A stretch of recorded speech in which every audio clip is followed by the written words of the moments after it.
and welcome to an interview with Thooorin. So first of all, Thooorin, would you like to introduce yourself first for the people who doesn't know you? Well, if anyone doesn't know me, then that's going to have to be their problem. So I'm Thooorin. I'm an esports journalist. Been doing it quite a long time. Been involved in Counter-Strike, Quake, more recently StarCraft 2, League of Legends, and possibly Dota 2 in the future. We'll have to see. So at the moment, mainly Counter-Strike and League of Legends. Alright, so when we look back, you are the most known, probably the most known and one of the best esports journalists we have at the time. You are for so long in the scene, but when you started, what was the reason you started covering esports journalism, and what made you stick with it?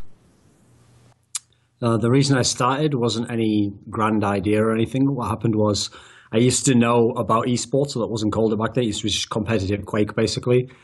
And I used to follow websites that had like the news and stuff like that on. And then I had a summer where it was going from in England, when you get to age 18, that's when you finish college, which is the 2 years after school. And so during this period between college and university, I had the summer off and I didn't have anything to do whatsoever. So I just thought to myself, because I'd learned on one of these courses like some basic HTML programming, I thought like, oh, I'll just make a website about esports. And my idea was just initially just so that I could kind of do the kind of stuff I wanted to see. Like people would do text interviews and stuff like that, but interviews back then weren't anything like nowadays. Like an interview would be very short and it would all be in text and it would be done over IRC and it might only be like 10 questions. And so there wasn't a whole lot of meat to them. So I just thought to myself, well, I can contact these players on IRC. Like I could do an interview myself. So my idea initially was just do my own little site where over the summer I'd do some interviews. But then just happenstance, when I did this, before I launched it, I thought like, oh well, I'll make sure I've got a whole bunch of interviews, so it won't just be someone will come to the site for one thing. Because back then, people weren't going to come to a site over and over again if it was a no-name site. So I thought, oh, I'll have like 10 interviews. So if someone was to click on one, there'd be like 9 others they could look at as well. And just in the course of doing the 10 interviews over a few weeks, this Russian guy actually who heard about me interviewing a Russian player, and he said something like, oh, what website will this interview be on? And I said, oh, I'm just starting my own website. And he said, oh, well, I actually have like a basic website in Russian, and I'll make just an English language version of it, and you put all your stuff up there, and I'll translate it into Russian for the other one, and like you'll have like a proper site then. You won't have to do it all. So I was like, oh, okay, cool. And after that, just I had a place to do stuff. I just didn't quit after the summer like I would have, All right, it's pretty interesting. So you just started it as a hobby, and when you look back, would you regret this decision to have started esports journalism stuff? No, not really. I don't think so, because actually when I did it back then, initially, like I said, I just did it for something to do, and because I thought to myself, well, this is something simple I could do now, literally interview this player I want to interview and ask him a question. So that makes sense in itself. In terms of later on, actually in the first few years, I wasn't like super dedicated to it. Like I did it, but it's not like I spent like a million hours on it, like a dedicated craft. It's more like I actually used to do it mainly then sort of to procrastinate from doing schoolwork at university and stuff like that. So it was more for fun I did it at the time. So I think anything you do for fun, there's like a famous saying that says something like time you enjoy wasting isn't wasted time. So to me, yeah, in that sense, it wasn't a bad idea. Now, financially, there was a few years where maybe the amount of effort you had to put in didn't really match up with how much money you could make or opportunities you could have had elsewhere in life. But I think things have actually kind of broken through in that respect. In the last few years, that's become less and less and less of an issue. And now you can actually do pretty well if you have a good position in the industry, I think. Alright, that's pretty interesting actually, because I'm actually in the same position. I'm finishing school next year and I'm doing this for fun. And what would interest me is what would have you done if esports didn't work out for you this way? Well, the thing is, because I've had so many years to reflect back on things that have happened in my life, the course that I was doing in university that I dropped out of, I probably would have just dropped out of that anyway. I was doing a computer science course, and basically it just wasn't really the thing for me. Like I was interested in the topic, but I didn't actually enjoy doing it. Like in my free time, there's no way I would have ever done that stuff for fun, like programming in C language, etc. So I think almost certainly I would have dropped out of that anyway, and I would have had to go a different direction. At the time, I mean, it's kind of ironic now because I didn't think of it at the time, but at the time, I'd never actually done any sort of humanities course as something I was really interested, like English or history or any another language, etc. But one of the only courses I had enjoyed when I was at school was a course in classical civilization, which is like the history of the Greeks and the Romans, etc. And so what's funny is when I quit my computer science course, I actually did think about maybe, because at the time I was in the paradigm of like, oh, you have to do a degree and then get a job in that field. I thought, oh, well, maybe it would be fun if I got a degree in like classical civilization or some sort of history course. And so I didn't know it at the time, but obviously in esports, that's kind of the approach I've taken in esports, like doing the historical aspect, trying to explain the context. So I think in general, I probably would have headed that direction. Just from knowing other interests I've had over the years, I think probably I would have tried to get involved in something like maybe the NBA or the NHL and just do something like I do in esports journalism, but in those games. So series about like the great players from the 90s or a famous team that had a great run or something. I think similar work that I do now, but try and do it in another field. Obviously, those are harder to break into, but I think I would have tried. It's pretty interesting. So, regarding to that, when you look back at your articles, and as I told you, you would have done the same for normal sports articles, and when you look at an article you just have written or you are going to write, what is the most important thing for you? Probably, I think just that it's coherent. Like to me, the process of coming up with an article isn't anything crazy or super inventive. What usually happens is there's like an area within the field that I'm interested in. Like I'm interested in this team here, and I've never seen a really good article about maybe like this 3-tournament span they had, or this player and his context. Like he was really great in this area, but people haven't described it properly. So I know the rough area I'm going into. And then in terms of coherence, it's like, what's the idea that's going to hold the whole thing together? So it's usually, you can sometimes do an article just about someone's whole career, but usually it's better if there's like a theme to it. Like this player, so I'll give you an example. I did an article about a Counter-Strike player called Kenny S not so long ago. And the concept behind that article was, in the beginning of CSGO, he was one of the best players in CSGO, but he was just one of the best individual players. Actually, within his team, he didn't really fit the team very well. And his problems he had in the team, even as he was doing very well individually, was a part of the reason why they could never win a tournament. They would always come second place. But then through getting kicked out of that team and having to go to lesser teams, he had about a year and a half where he had to play in worse teams. And so as a result, he had to sort of learn how to become like the main force in the team. And so learning this through the lesser teams meant that eventually, believe it or not, he got recruited back to the original team that he'd been kind of failing before.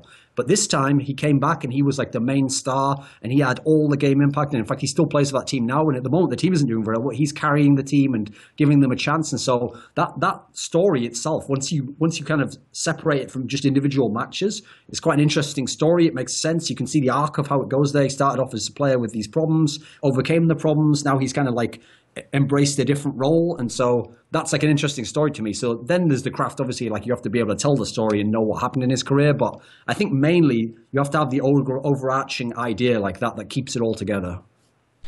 So when you tell about your writing style and someone ask you after he is hearing what you just said about the Kenny S story part, what would you say that defines the most your articles? Like, you take out the historian part, or just look what you think is the most interesting to tell about?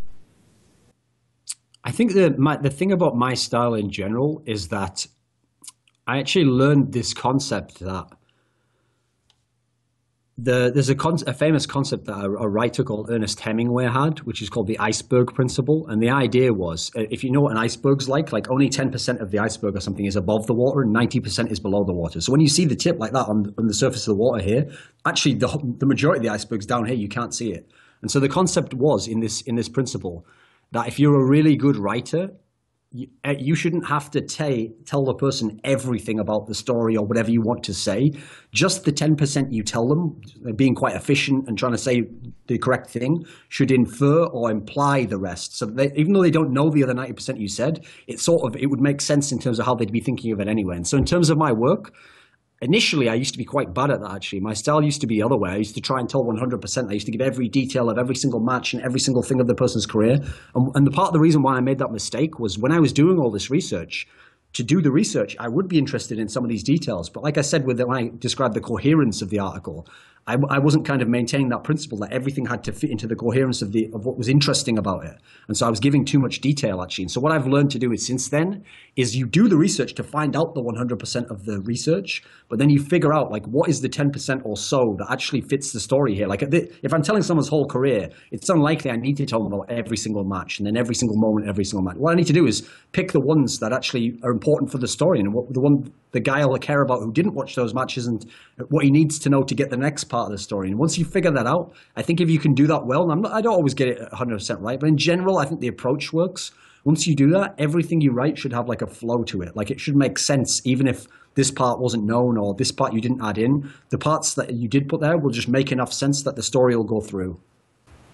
Right, that's pretty cool way to go in some interview, because that's what I learned from your AMA. You try to pick out everything and do the most important thing while still regarding the whole things around it. That's what I think is pretty interesting in your style. But when you go to your day-to-day routine nowadays, what do you do differently than the years before? I think in general I do some things the same, some things remain the same. Like in general, my approach to how I do an article or interview is quite similar. Like I do the similar sort of research before, and I like to usually do my research in advance. Like if it's an article, usually I don't write the article immediately after I did the research. I want to do all the research, and then I kind of put it on a shelf, and I have a whole bunch of research going at once. And the idea is, now that I know everything in theory about that person or that team, then I need time to figure out like what jumps out at it as the story, like what remains if you let some of it fall away, and what was actually crucial about that. In terms of interviews, I maybe sometimes don't have to do as much research now, because since I've done such intensive research on so many people, when it then comes to a teammate of theirs or someone they played, some of it's already done. So it allows me to speed up the process a lot more. That's why I think I can be a bit more prolific now. I can do a bit more work in all these areas, whereas before, if I wanted to do something really high quality, it would take a much longer time to do that article or to do that one interview. So things have speeded up and I can do a lot more in general, but a lot of the process is still the same. Like the things that work for me, I've kept. Things that didn't work, I've tried to change, get new aspects that work. Alright, so when we look to your older interview formats like Grilled and Reflections, and you also have a new series going on now, Thooorin's Thoughts. What was your main idea behind it? Behind this series now? Yeah, this series now. Well, I mean, basically, I just thought to myself that in terms of all the work I'm doing, like I described there, sometimes certain articles will take a long time to research.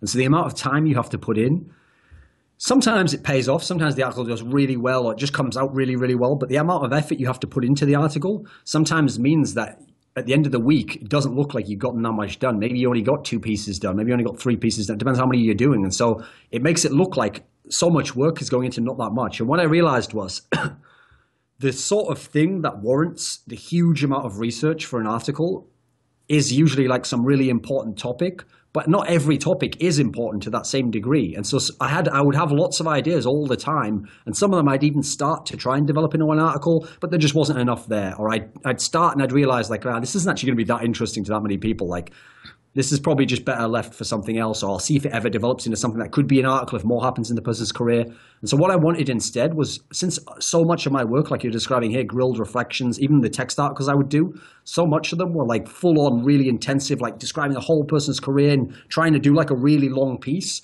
that I wanted to have some sort of outlet for smaller ideas, like an idea that's a good idea, but it wouldn't necessarily warrant like a 3,000 or 5,000 word piece, or it wouldn't necessarily warrant doing a whole interview with someone, when actually maybe I could just give my kind of the ideas I would tell someone through the question, but I could just give it as a 10-minute video. And so it was like a quicker format, an easier to palette format where I could get other ideas out. And so I could cover more stuff overall, because I've got the hardcore stuff I'm still doing, but then some lighter stuff or something to get person from CSGO, they can understand something about StarCraft 2 without it having to be a whole thing, you know. Right, that's pretty cool. I really like the format actually, and are there any other projects you're working on, and are there any coming soon?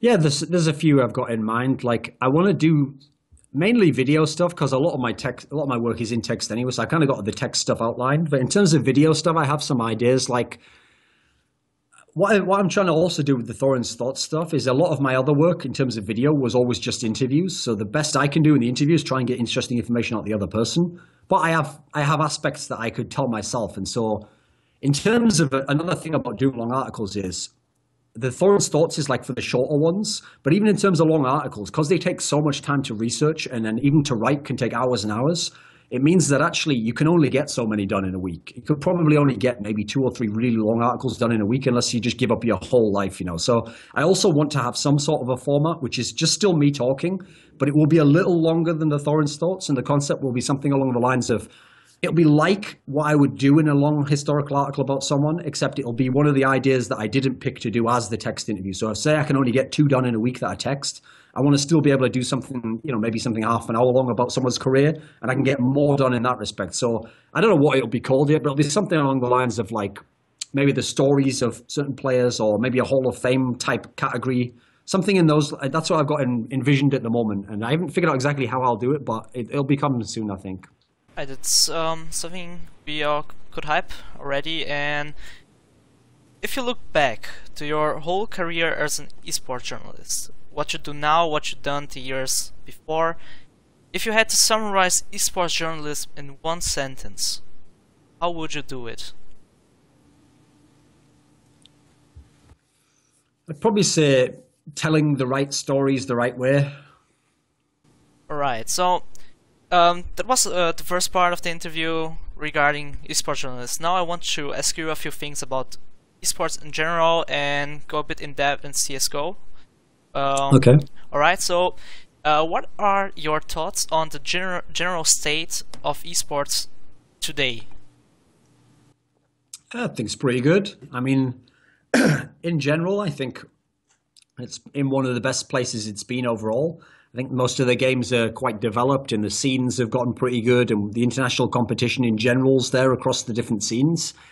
I think that at the moment, maybe the one thing that's lacking is something along the lines of like Quake. I think there probably should be a 1v1 FPS. That was like such a big part of the history of the game, of esports in terms of like a game genre. And I think it's a shame that one doesn't exist at the moment, or there's no way to find it. And I actually have my own theories on how you could do that. Basically, like I think you have to design some sort of circuit where you'd use one of the biggest games to get people in the door and get people watching and get like excitement in the league.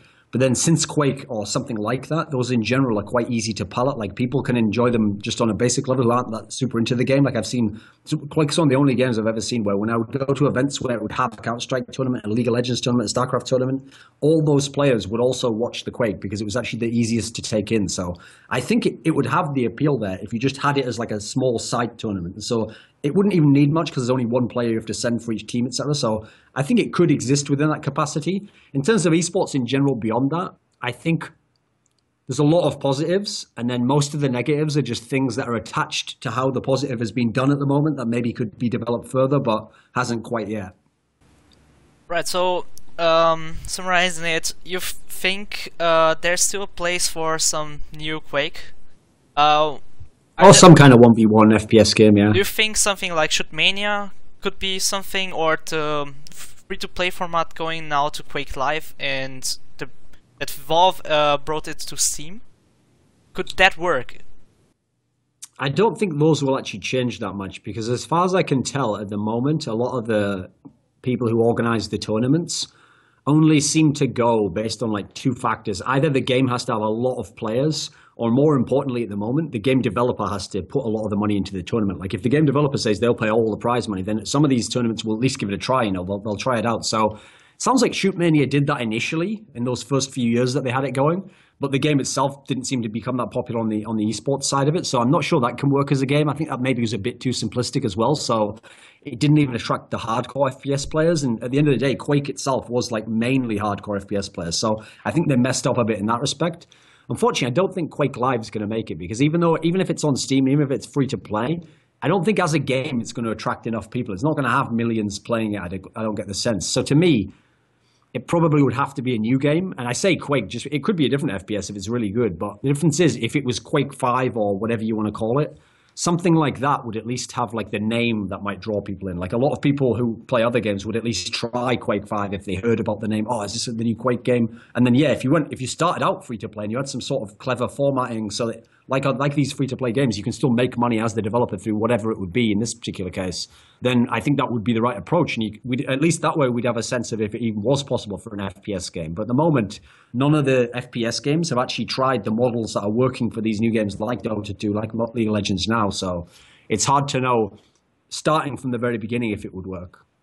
Alright, so looking into this whole missing points in esports and whole positive sides, and what are your hopes and no-goes for the year 2015 in esports? What are my hopes? Just in esports itself? Yeah. As an area? Can be a certain specific game or in general? I think in general, I think that some of the esports games actually are in a pretty good place. Like I think from what I've seen, I actually think Dota 2 might be in the best place, and then CSGO after that, because these two games have lots of tournaments. They have the specific big ones that have a lot of money, and then crucially, in general, you do get to see the top teams play. Not entirely in Dota 2 as much. In CSGO, you get this quite a lot. You do get to see the best teams play over and over. So to me, that I really enjoy that. In that respect, I think that StarCraft 2 and League of Legends still have a way to go. Like StarCraft 2, the big problem there is the fact that the game died off in Korea quite a bit, and they've never really gotten it beyond a certain level in terms of the foreign tournaments. You've never really had enough of those tournaments where like the top 15 players really were all there. And I don't just mean Koreans. Like, yeah, you can have some of the people who are really good at the foreign tournaments. But I'd like it if there was a circuit where like 6 times a year, the absolute best Koreans did play all the best of the rest, and it was like a proper circuit like that. Whereas at the moment, it feels like there's the Western scene, and then a few players come over from Kesper, and then the rest just stay in Korea, and it's a bit segregated there. So I don't enjoy that as much. I'd prefer it was mixed up more. And then in terms of League of Legends, that's an even bigger problem in that game, because they have the good domestic scenes. That's all great. The big problem is they don't have enough international tournaments. And so you get these scenarios where, like, for example, the best player in League of Legends is a player called Faker, and his team didn't qualify for the World Championship. So as a result, last year, you could only see his team compete in Korea and at this one All-Star tournament. And that's the only times they were able to compete abroad. They can't go to, whatever, an IEM event. There's no other part of the circuit to see them play at. So that means if Faker guy's the best, then whoever the best is in the West at his position, you can't see him play against him because there's only one chance. And so in League of Legends, I'd hope it can get to a level that some of the other games I described are like, where there's maybe 4 or 5 chances a year for these people to play and mix it up and see who's actually the best, just going head to head, as opposed to having to evaluate like, well, is Korea better than the West or something along those lines. So, summarizing it, you missed some kind of IEM events over the year, some IPL 5, etc. stuff for League of Legends. So Nick yeah, just real international competition. So Nick Allen should do his job well and bring back IPL 5, I think. So looking into 2015, there will be a lot of esports events. What is your most hyped tournament for the next year? I think in general, because at the moment, like, CS is the one where there is no Quake, and StarCraft 2, yeah, I like it, but I'm not into it as much as I was with Brood War. I think CSGO is actually the one I'm enjoying the most. So I would just say the next most exciting event for me is whatever the next major is. I mean, maybe it's going to be this one in Katowice in Poland in March. It hasn't been announced actually yet which the next major will be, or even if it is the next major, but I'm pretty sure there's going to be one. So that seems, just from the scheduling of being in a big stadium, etc., like that would be the next choice. So I'd be looking forward to that, because the good thing about CS is every single one of those majors has really lived up to the billing. Like, it has been a World Championship level event where you've had awesome storylines and really good teams clashing, and then almost every single time in the final you have really strong teams. So I'm quite looking forward to the next major, I think. So yesterday I was reading through JW's AMA on the Global Fences subreddit, and he mentioned something like he would wish more structure side to the major events. He mentioned that Valve and other organizers are not scheduling in way forward, so you as a player don't really know, except for 1 or 2 months before, when the next major is going to take place. Do you think this is something they could improve to make the CSGO scene better? Or it's actually a problem in, I think, almost all games. Like League of Legends, believe it or not, has the same exact problem, which is that their World Championship, in theory, the way League of Legends is going, it's such a successful esport that you can almost say for certain there will be a season 5, well, we know that there'll be a season 6, probably a season 7. And so if there's going to be a season 6 and there's going to be a season 7, then surely there'll be a World Championship as well, right? Yeah, we all know that. So why don't we know what country the season 5 World Championship is in? And why don't we know where it'll be in? And why don't we know what time it'll be on? Like in other sports, you know well in advance when the big championship's going to be, like what date, all these factors. And so in CS, it's true that we have the exact same problem in CS, but the difference is CS is a bit smaller. Now, with that said, I do think it's a big problem that they don't know. Like I've just said, that I don't know when the next major is going to be. I assume it will be this one in March, but maybe not. And so I think that they should actually have like a system in place where you announce for the year. So let's say on January 1st, you say, okay, there's going to be 3 majors this year. There'll be one in March, one in August, one in November. That's the way it was this year. But that's kind of like you announce in advance. And that way, crucially, it'll allow players not only to know that there are going to be majors so they can keep going full time and commit completely to the game, knowing they can win a lot of money if they're a top player. But also, and more importantly, it gives you an idea of how your year should go. Because if you have the first major, okay, say you do badly at that major, then you might not have won much money then. So then you might be more tempted to go to every single little LAN tournament afterwards and try and win some money because you're a good team, but you didn't do well at that one. But if you knew that the next major was going to be in 4 months or 5 months, yeah, maybe you'd go to some of those LANs, but also you can start planning out how we're going to approach the next major. Like, was our practice bad? Okay, maybe we need to have 2 weeks before that one to practice. Maybe we need to not go to any tournaments, more than a month out from it. So we don't want to peak too early. We don't get burned out. Whatever it would be, I can't see almost any negative in actually having a structure of announcing when these things will be, because I think it's important anyway for fans. Like, they want to know, like, if I was a fan, some of them travel from overseas. I think it would suck if someone told me the major a month before, like has happened in Counter-Strike before, and then you found out it was in a country you couldn't go to and you hadn't saved up for it. Like, I think it helps everyone to have more information in this respect. And regarding this topic, you made a video a few days ago or a week or so about oversaturation in esports. Would it cover that problem as well if we had some more structure to the, let's say, more to the Valve games? Because I don't think in League of Legends that's much of a problem anymore. But regarding Counter-Strike, it's like at the moment the worst. This problem is the worst actually. Well, the thing is, like I described there, that's another thing that would allow a top player and a top team to do. If they know there's going to be 3 majors in a year, well, then anyone who really is in one of the top 4 teams in the whole world, their first goal for that year is going to be to win all 3 of those majors. And so like I described there, that's how they're going to start to think. They're not going to go to every single tournament just hoping to pick up prize money.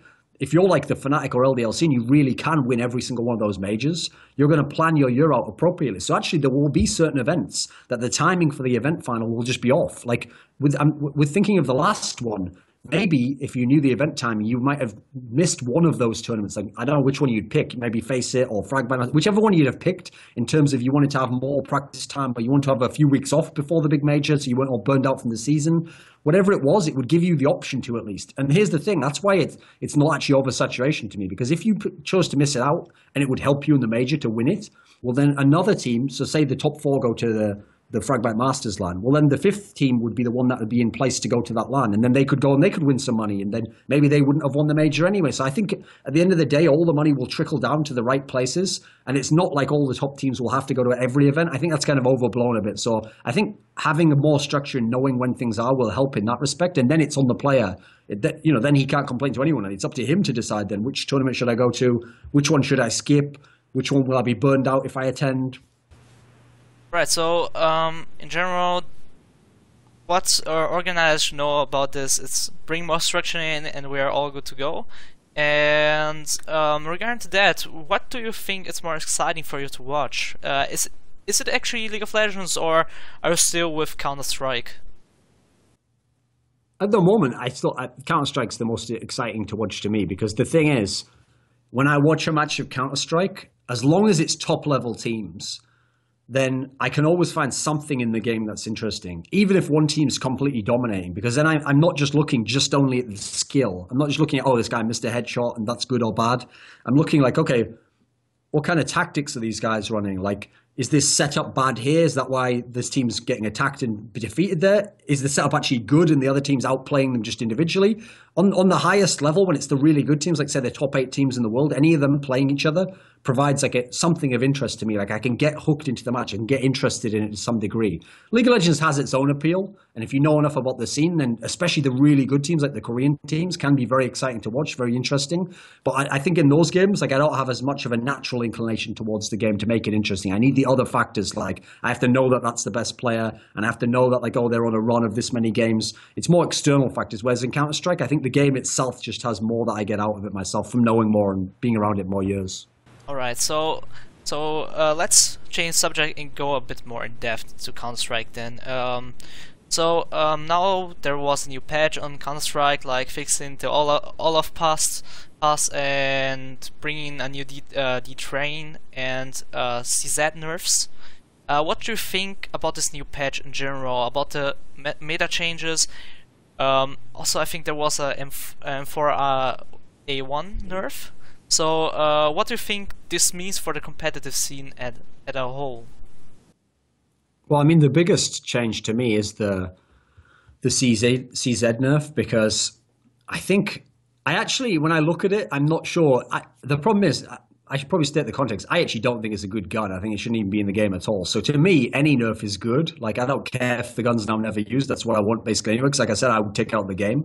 But in terms of if it's supposed to play a role in the game, it's possible they might have gone too far with the nerfs. With that said, I think the biggest effect it will have on the scene is that there was certain teams who were like abusing it too much, I think, and it did provide a bit too much randomness in terms of some of the close games where you can't really afford to have rounds going almost random fashion, where the team who even won it didn't necessarily win it by some inventiveness or incredible out skill, just a bit of luck on being 1 meter closer or further back, or that guy being slightly flashed, whatever it might be. In one of the most interesting ones I don't think people have really thought about is I really want to see how it will affect LDLC when it comes to the next big LAN, because they're technically the world champions in Counter-Strike right now. They just won DreamHack Winter.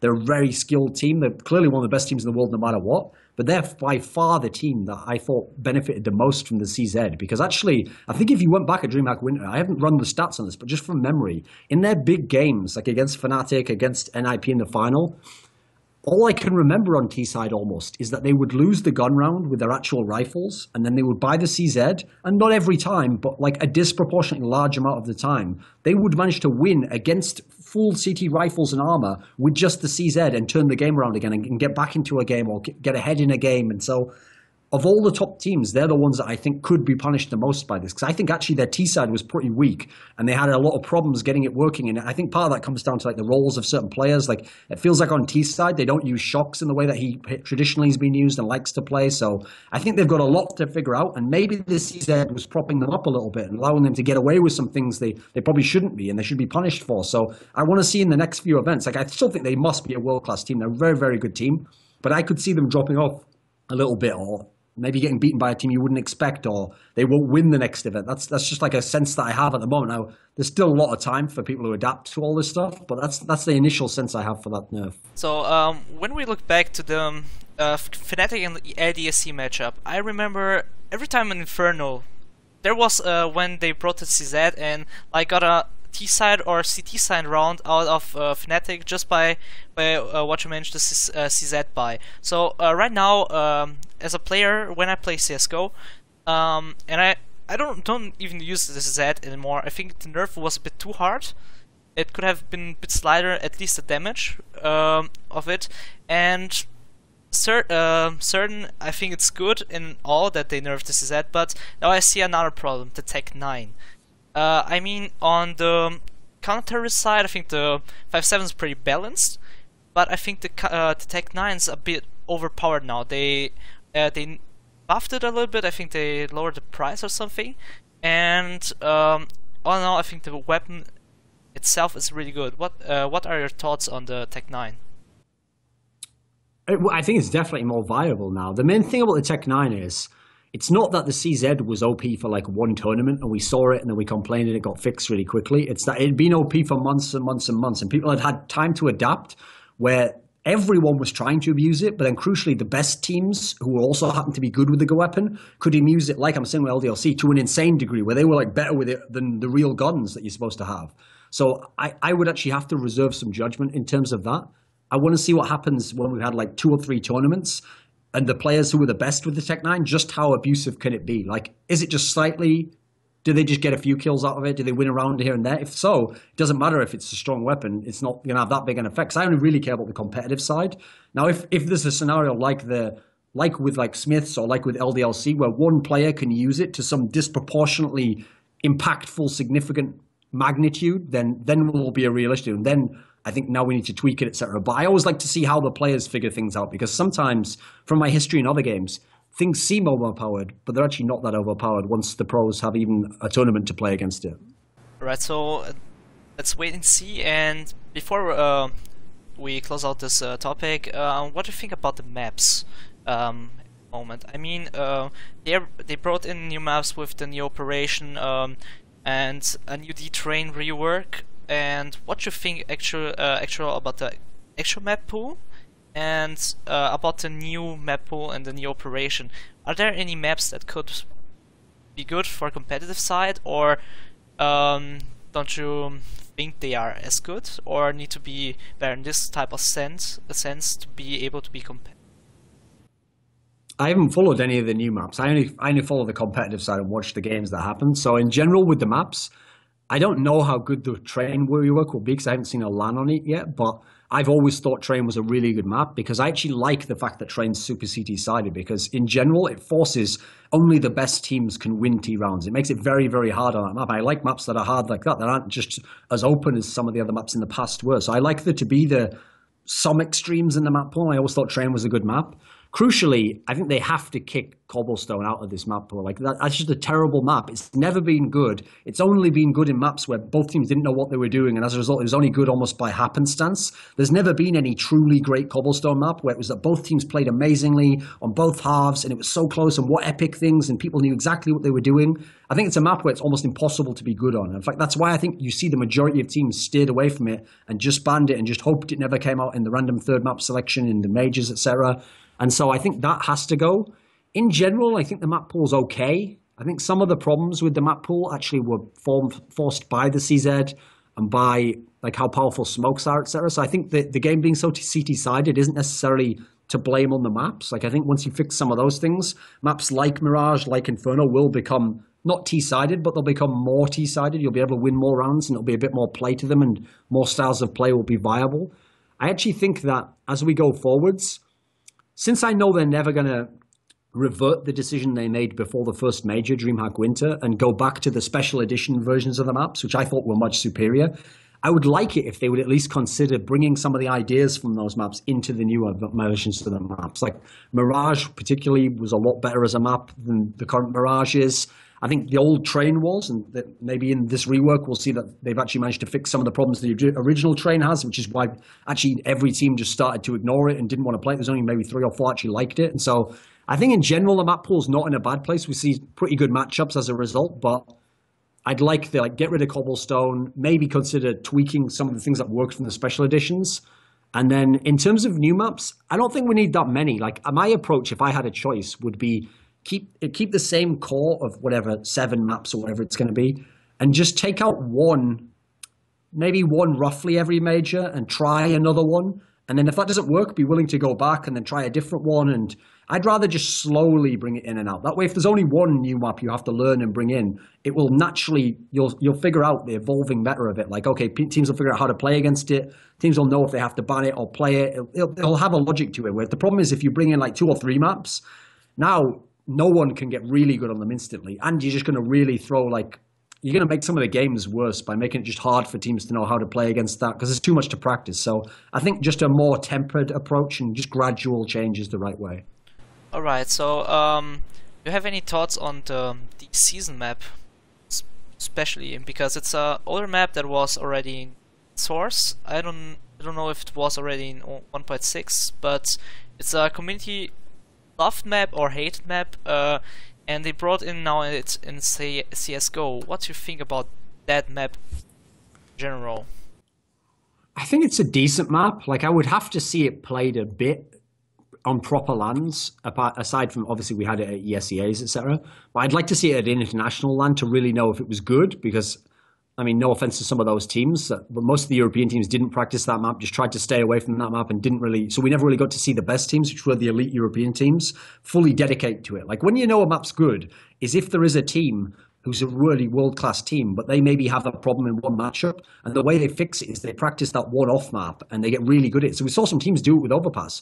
Crucially, no one did it with Cobblestone. That's how you know Cobblestone's a terrible map. There's no world-class team who were like, okay, we're really good, and we're just going to have that as our pocket pick that we've really gone to, because even the ones who liked the map, couldn't get significantly good at it, that it could be their first pick type map. There was none of the world-class teams who could do that. So I wonder, would it pan out like that with Season? I'm not sure it would. I actually think the problem with Season is, from what I've seen of it, I think maybe some of the smoke spots are a little bit abusive. Like, there's too many smokes you can throw that are crazy, like over some of the roofs. Like, I've never really liked that in CS anyway, but I can't complain against it, because at the moment the game's so CT-sided that maybe you have to be able to do that to get any T rounds. So yeah, again, that's actually a map I really want to see played out if they do it. I wouldn't mind that have been brought in instead of Cobblestone. I'd at least rather give that a try than keep playing Cobblestone when I don't see any future for that map. Yeah, I can only agree with that with the smoke spots. When I played Season and the new Operation, it felt more like, okay, alright, I have such open bomb spot, I need to smoke there, there, and there, and cover there, there, and there, while smoking the other team off, or I won't get the plant. And I think the same, it would be really interesting to see like some team like Fnatic or LDSC play the map, because it would be a really great matchup and difficult. But now, after the great major at DreamHack, we had a few roster shakeups. Are there any thoughts, mostly on the American side, like Cloud9 picked up Shahzam now? Are there any thoughts from your side, the new rosters of CSGO?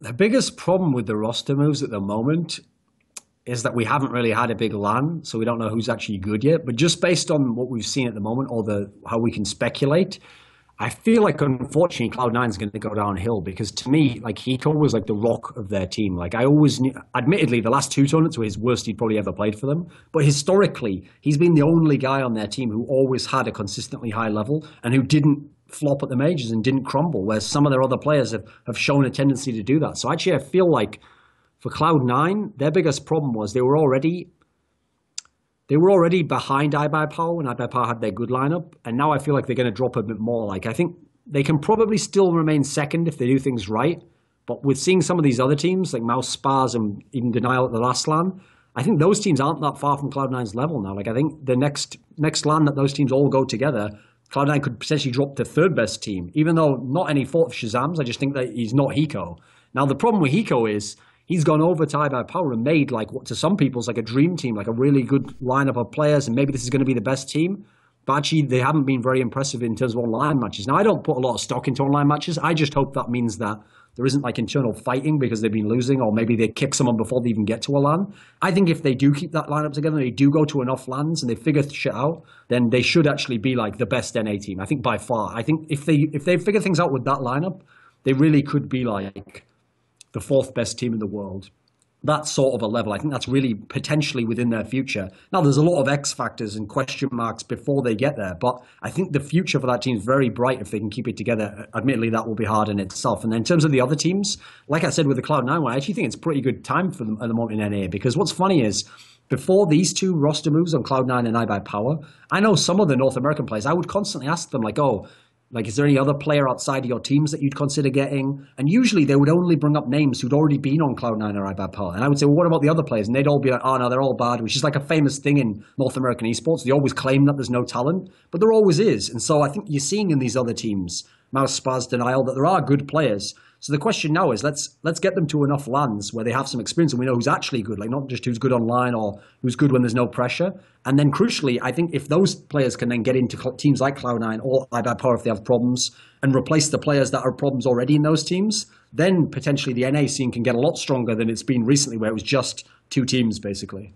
Do you have any expectations on Cloud9 Shahzam specific? Or I mean, he seems all right. I don't think he's like a super duper player or whatever. From what I've seen, he seemed all right. He had that good one LAN at ESEA. He had a good performance there. I mean, they haven't really ever had a really good AWPer in that team. No, they've never had a good AWPer in that team. So that could be different in itself. Like, it will give them a lot more options.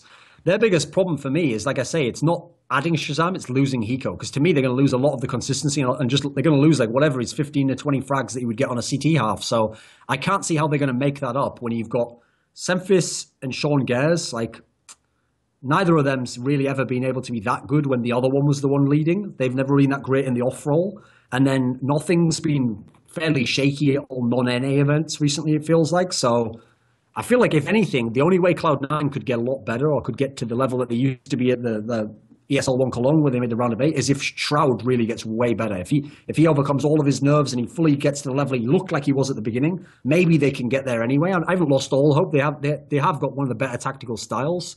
Their bigger problem, I think, is they just lack some firepower. And at the moment in CS, all the best teams in the world are just full of killers, like aimers, amazing players. Most of them have actually stacked up on aimers in general. So I think it's going to be very hard to beat some of those European teams. I do think there can be a place for talent from different countries. Like, I think you mentioned an article or video before that, or even in the DreamHack Winter stream, that you would wish more teams from other countries. Like, there was a certain South Korean team, there was a certain Brazilian team that stood out in 1.6, and do you think it is the right time now for these teams to come out and play, or do you think it's still to be developed? There's still work to do on the countries itself by playing CSGO. I mean, in Asian and mostly in Brazil, Crossfire is a really huge thing, and I think there's a place for Counter-Strike in these countries. Sadly, I think there will never be a proper Counter-Strike representation from China, from Korea, from Brazil. These countries that actually have had, at different points in time, some of the best teams in the world in 1.6. And part of the reason why is just because of the climate of how games are consumed in these countries now.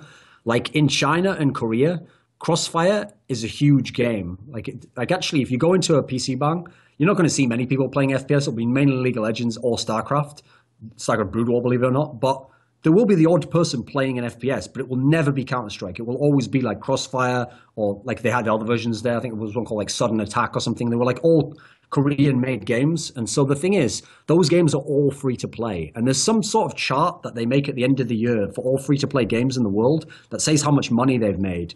And Crossfire is always top 2, top 3, making like $100 million or some crazy figure like that.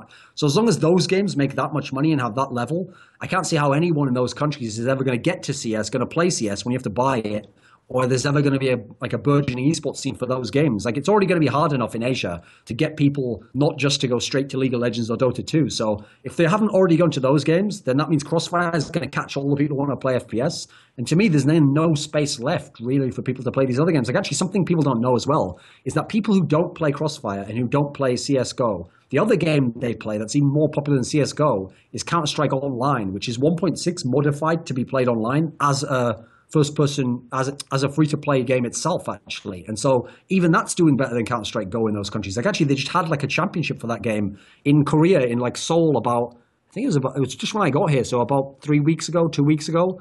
And that tournament had some players in who actually were in Project KR, who was the famous Korean team that we had in 1.6. So if they're still playing that and no one's playing CSGO and everyone who is playing FPS is playing Crossfire, I can't see at the moment how anyone gets into CSGO and we get a big enough scene where any of those teams, like, to me, they could play the game, but it wouldn't be worth their time. They wouldn't make enough money. They couldn't go to all the events because the events are all in Europe. They could only really go to the majors. So I understand why they don't play it, but I don't see a fix right now unless you make some special free-to-play only version of CS that only works for China or Korea or whatever.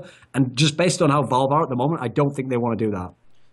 Right, so it's actually pretty sad for me, because I would like to see Kaboom eSports. They have a Counter-Strike FPS team in general that play Crossfire and Counter-Strike Global Offensive, so I think it lacks a bit more on the structure level as well, not only on the game. And investment, like in Brazil, there was a certain part in, I don't know, in the 2000s, early 2000s, that Counter-Strike got prohibited for a certain amount of time, and they couldn't have it on PC banks. in Brazil, and so I think that was a huge turnaround to the free-to-play era. So summarizing the CSGO esports scene in general, what do you think is missing? What is the CSGO scene lacking to be, let's say, at least the level of League of Legends is right now, or even better? I don't think it lacks anything. Like, if anything, maybe what we touched on before would be nice if there were more international teams. Like, that was one of the coolest parts of 1.6 was that, yeah, Europe was the main area with the main top teams, but there could be like one great team from Brazil that could win a World Chess event. There could be a Chinese team. There could be a Korean team. So the international flavor was really good at those big events. That's probably the only thing I think it lacks for. But then again, like I said, in League of Legends, they've kind of gone too far the other way. And even though they have all that, they don't get the actual international competition. So taking aside not having that, I actually think CSGO's scene is better than League of Legends. Yeah, there's less money in it, less people watch. But in terms of the actual quality of the games and getting to see so many great games, different tournaments, you know, 1 or 2 every single month, and then the big majors, 3 of them instead of just 1 world championship, I actually think it's got a better scene, and the storylines are better because these teams play more often, and you get a build-up of like, well, this team beat them twice now, so when they overcome them the 3rd time, it means more than if they'd have only met that 1 time and just won then. So I think that actually almost everything for me is better in CSGO. I love CSGO in the way it is at the moment. I'd actually rather some of those other games took some of the ideas from CSGO and developed their scene more. Right, so let's finish the esports scene questions for now. And as I do in interviews, I like to do questions, some personal and fun question stuff. So the main thought about that is that I answer tell a question, you just answer with the first thing that comes to your mind. So the first question would be, what's your favorite band group? In music? Yeah, in music. I think probably Boards of Canada. It's an electronic group from Scotland, these 2 guys, and they do kind of like ambient, warm synth music. It's just my favorite. Right, favorite movie? The Prestige, a Christopher Nolan movie. Favorite book? Oh, the favorite book would be God Emperor of Dune by Frank Herbert. It's a sci-fi novel. It's really insane scope to it. Not that many people have read it because the first Dune's quite a famous book, but this is like 4 books in, so you have to read those other 3 to get to it. But if you do, and if you like the first 3, it's definitely worth the wait, I think. Favorite streamer and YouTuber? I don't really watch streams, actually. I'm just so focused on esports that I almost never watch streams. So I'll just say, in terms of streamer, just as a joke, I'll say Trick2G, just because actually the videos I've seen were pretty funny by him. And I also sometimes like to play jungle. And if I do, I also don't give a fuck about the meta. So I do just spam Udyr and then just like try to invade all the time. So I do it Trick2G style, I guess. So salute or whatever it is that he does. Your favorite esport tournament of all time? Of all time.